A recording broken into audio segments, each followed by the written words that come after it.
200 දෙනෙක් විතර මේ වීඩියෝ එක බැලුවොත් මම දන්නවා 100 දෙනෙක්වත් මට මේකට බයිනවා කියලා. හැබැයි ඔයාට සාමාන්‍ය බුද්ධි මට්ටමක් තියෙන කෙනෙක් නම් මම මේ මොකද්ද කියන්නේ කියලා ඔයාට හොඳට තේරුම් යනවා කියන්නත් මම දන්නවා. ඉතින් මෙන්න මේ QR code ප්‍රශ්නේ පැන නැගීමත් එක්ක මට ඔයාලට දෙයක් කියන්න හිතුණා. ඉතින් ඒ ගැන තමයි මේ වීඩියෝ එකෙන් කියන්නේ. ඉතින් පළවෙනි කරුණ තමයි QR code ගන්න ගිය බහුතරයකට ඇති වුණ ප්‍රශ්නේ තමයි තමන් කලින් පාවිච්චි කරපු ෆෝන් නම්බර් එක දැන් අපි ළඟ නැති වෙච්ච ප්‍රශ්නේ තමයි ගොඩක් අයට පැන නැගුණු ගැටලුව.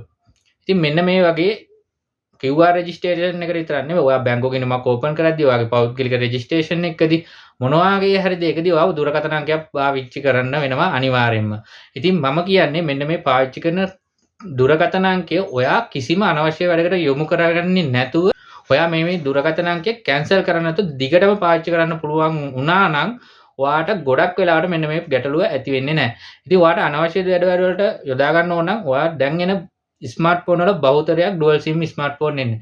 ඉතින් ඔයාට පුළුවන් සිම් දෙකක් පාවිච්චි කරන්න. එක සිම් එකක් ඔයාගේ අනිත් වැඩ වලට ගන්න පුළුවන්. ඉතින් මෙන්න මේ වගේ වැදගත් වැඩ වලට ගන්න සිම් එකක් ඔයා නිතරම පාවිච්චි කරන්න තියාගන්න. ඉතින් දෙවෙනි එක තමයි දුරකථන සමාගම් වලිමුත් අපිට අසාධාරණයක් වෙනවා. ඉතින් අපි සාමාන්‍ය මාස 3ක් විතර සිම් එකක් පාවිච්චි කරේ නැති වුණොත් මේක වෙන පුද්ගලයෙකුට මෙයාලා රෙජිස්ටර් කරලා විකුණනවා. ඉතින් මෙන්න මේ අවස්ථාවේදී හිතන්න උදාහරණයක් විදිහට රට ගිය පුද්ගලයෙක් ඉන්නවා කියලා. ඒ මනුස්සයා ලංකාවට එනකොට එයා අතේ එයා පාවිච්චි කරපු සිම් එක ආයෙ නැහැ. එයා එනකොට එයා සිම් එක තියෙන්නේ වෙන පුද්ගලයෙක් අතේ.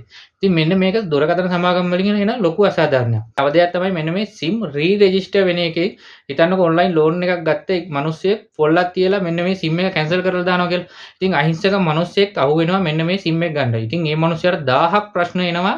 මෙන්න මේ සිම් එක ගත්තට පස්සේ කෝල් ඇවිල්ලා තර්ජන එනවා. ඇයි සිම් එක තියෙන්නේ වෙන මිනිස්සෙක් ළඟ ණය අරන් තියෙන්නේ තව මිනිස්සෙක් ළඟ. ඉතින් මෙන්න මේකට රජයේ අවධානය යොමු වෙලා මොකක් හරි නීතියක් එනවා නම් හොඳයි කියලා මම හිතනවා. තුන්වෙනි කරුණ තමයි ඔයා යූස් කරපු වාහනයක් පාවිච්චිට මිලදී ගන්න කෙනෙක් හරි විකුණන මිලදී ගන්න කෙනෙක් හරි ඔයා තව දෙයක් බලන්න වෙනවා ඩොකියුමන්ට් වලට අමතරව මෙන්න මේ පුද්ගලයා ළඟ තිබ්බ QR ප්‍රොෆයිල් එක ඩිලීට් වෙලාද කියලාත් ඔයාට දැන් ඉස්සරහට බලන්න සිද්ධ වෙනවා.